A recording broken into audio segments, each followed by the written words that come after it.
It's the year 1991.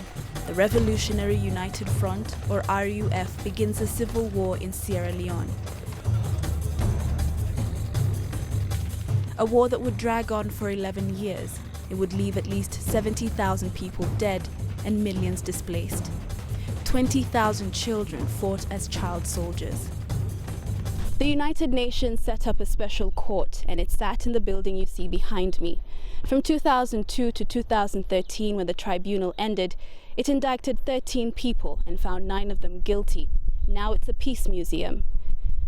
More than a decade after the war ended, Sierra Leone now stands as Africa's success story when it comes to reconciliation. We must be thankful to the country because there was a huge appetite. After 11 years, many people had wanted to go back to their lives. So that in many ways supported reintegration. 33-year-old Amara Sakembo wasn't always a plumber, but it makes a good living, especially given his previous life. I learned this plumbing in 2000. I learned plumbing as part of the DDR program. After the war, I went for classes in 2009, but most of the skills I've learned are while on the job. A very different man from the teenager in these pictures. He says he bleached his skin on purpose. He wants no one to recognize him or remember him as the child soldier called Long Life. I remember I was given a gun when I was 15. During raids, it's us the children who would go first, and then the RUF rebels would follow. This mark you see on my arm, I was shot and I didn't die. My commander, who was a Liberian, then nicknamed me Long Life. The Lome Peace Accord finally ended Sierra Leone's civil war.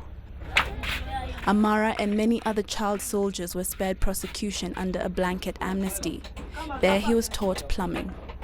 It was difficult at the time. We needed to give X thousand of child soldiers skills.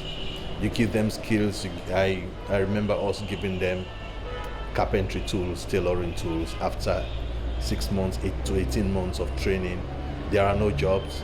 So some actually sold the tools that are given to them. But in many ways, we encouraged most of them to go back to school. So some have really actually brushed their skills, some have completed universities, some are better citizens now. You don't regret it, it was so fine. When I look back at what happened, I can't say I regret anything. It's like school. You learn from it and become stronger. And like a system to me, I don't so not gonna see. But Amara does have a message for those who continue to take up arms or use child soldiers in conflict. Fight. At the end of the day, you fight, you are done, you get nothing. The job is a zero. If you don't be a hero before, they become zero.